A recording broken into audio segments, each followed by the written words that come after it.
You are tuned to Kennett Cablevision. Thank you for watching. It's time for talk. Each evening at this time, Monday through Friday, Rosemary interviews local personalities and others who bring items of interest to this community.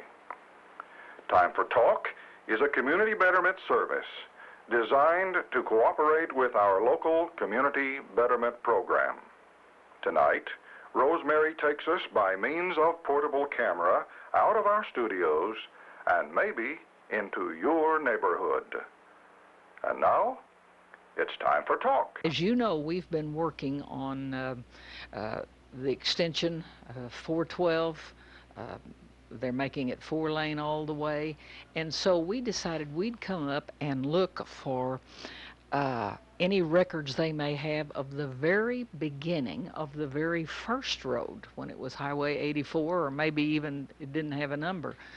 It's late afternoon and we're in the offices of the Daily Dunklin Democrat. We've been going back through some archives and we have pulled a book, 1918. We were specifically looking for items of interest about when they first began to talk about the road from here to Caruthersville. Of course, it was swampy land, it was terrible, and we have words from some of the gentlemen who wrote about it at that time that it would mire a snipe. And here, from August 2nd, 1918, you'll be glad to know that the death knell for the boll weevil, the boll weevil is doomed, is the very first line. The hand of science at last has a death grip on the insidious insect which has spread havoc over the vast cotton fields of the South. Now here it is, 2002, almost 100 years later, and we're still battling the boll weevil.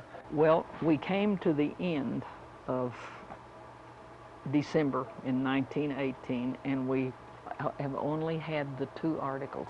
Now, I have no idea if they did a grand opening or, but there is. We came along and we're going to look in 1919 and see what we can find. The first item of interest about roads we find March 14, 1919. 1919 now in March. Good Roads meeting to be held here Monday in the circuit courtroom. And they're going to discuss the proposition of building hard roads. Now, evidently what we've been reading about using convict labor, they must have built just, I don't know if they were dirt, I don't know if they were gravel, but now we're talking about hard roads and how we need to take advantage of that. And then 1 week later, they report on that meeting and they say much interest shown at the Good Roads meeting. They're going to draw up petitions asking the county court to order an election. And when it comes down in the main article, it was pointed out that now is the proper time to act in the matter of getting hard surfaced roads. So we're reading about hard surfaced roads. It's possible to get state and government aid at the present equal to the amount expended by the township. And if not taken advantage of while available, it might not be possible to get help later on. The state and the United States governments propose to put up an equal amount for building permanent roads. And then they talk about if we do not, other places are going to get the money, and when we do awaken to the importance of hard roads, we'll have to build ours from our own resources, paying double, and how it's going to benefit the farmers, and of course it will. So March 21st, 1919, we really got excited about hard roads from here to Caruthersville.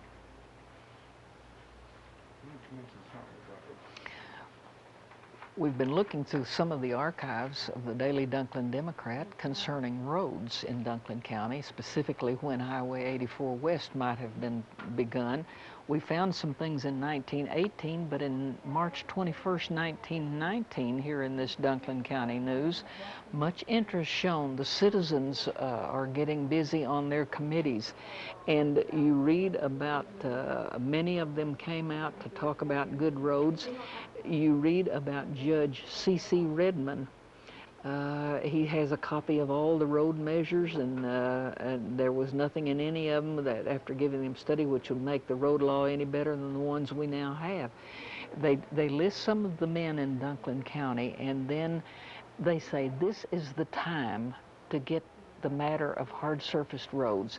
These are hard surface. Now, evidently convict labor did the early roads, and now they want to come back with a hard surface.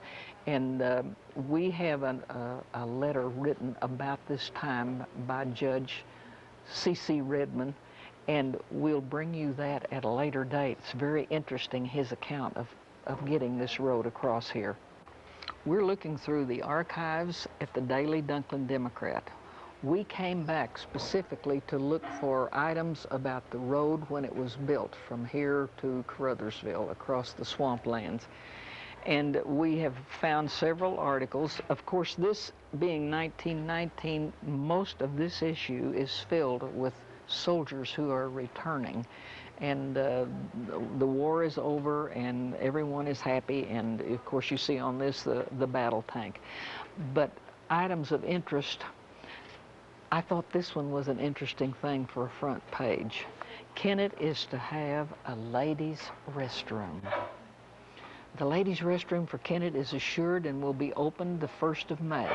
The county court has appropriated $50 a month, and the merchants of the city have pledged $100 a month for the upkeep. So it's going to cost $150 a month to keep up a restroom. This is in 1918. The Pankey building on the east side of the square has been secured for this purpose. There will be a parcel room, a room with beds, a toilet room, and a general restroom, well supplied with comfortable rockers. And a matron will be in charge between 8 and 6 every day. And effort will be made to make the restroom as pleasant and homelike as possible for the many ladies and children of the county and city. So it's more than just a restroom. Thought that was interesting. And the necessity for that probably was brought about that all of the farm people came into this county seat, especially on Saturday. It was a big day. And there was, you know, you came on a wagon and there was no place to go to the bathroom. So it was a real necessity.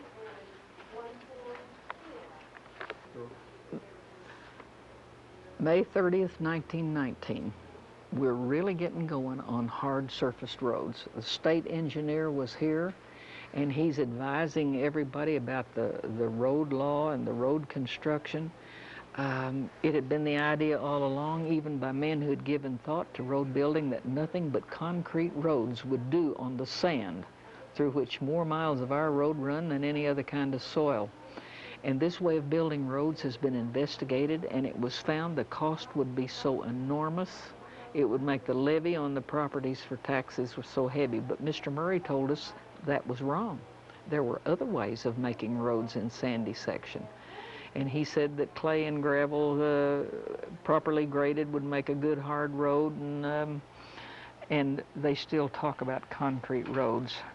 And he explained it would be no good to attempt to build roads with ordinary wash gravel, such as used in making concrete roads, that this would disappear in the sand quickly.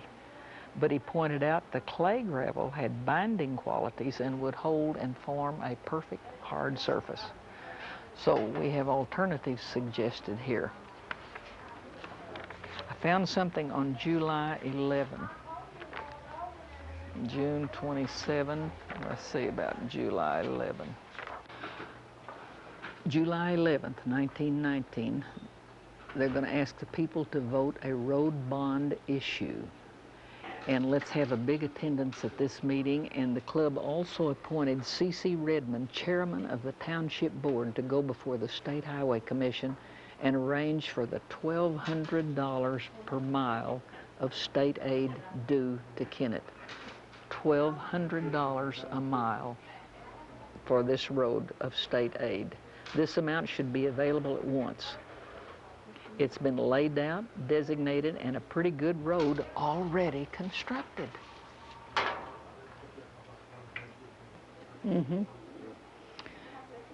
August 8th, 1919, the cost of the road bond issue to taxpayers is small, and farm owners will pay less than average of 7 cents an acre.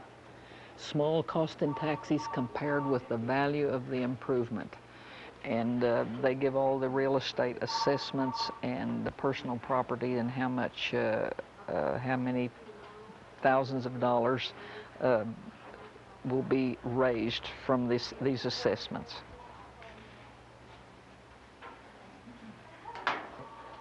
For some reason, on August 15th, the road bond election was postponed.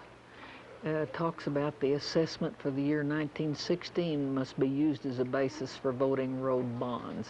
And so there was some problem. So it was postponed, but let's see what happens in the next few weeks.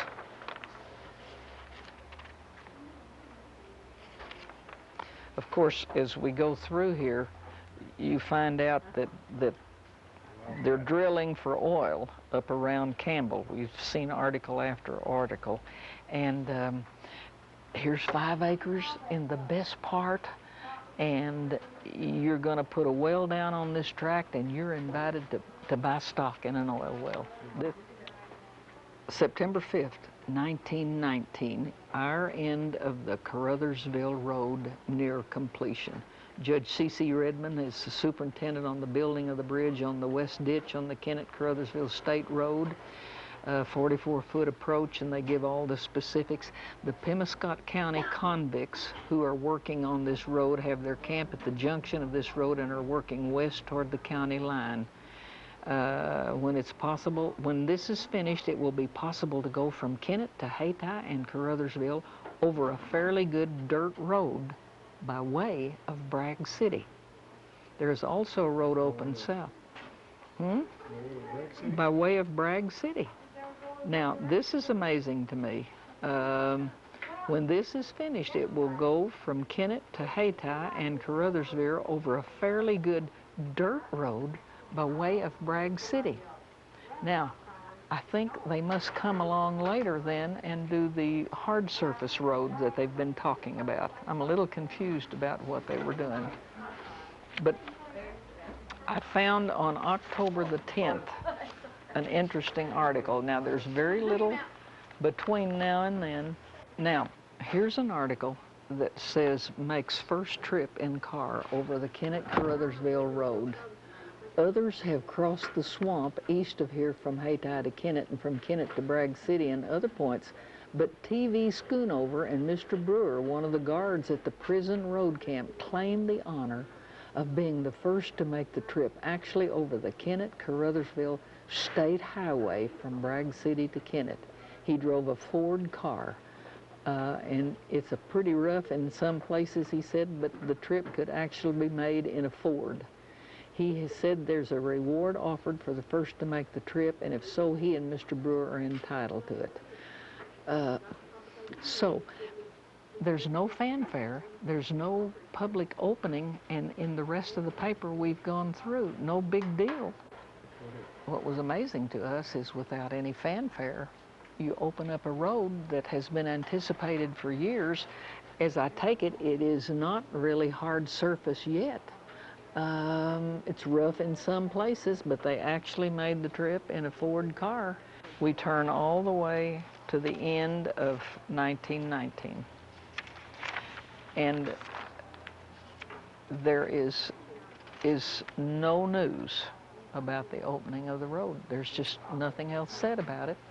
Somebody drove a Ford car over it in October, and that's all we know. So evidently the hard surface is yet to come. You have been watching Time for Talk.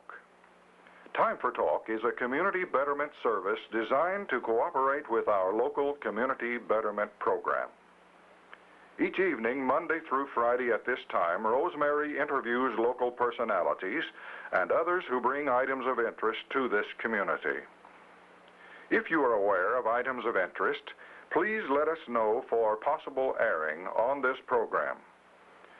Time for Talk is brought to you through the cooperation of Kennett Cablevision Incorporated and is produced through the facilities of the Slicer Street Church.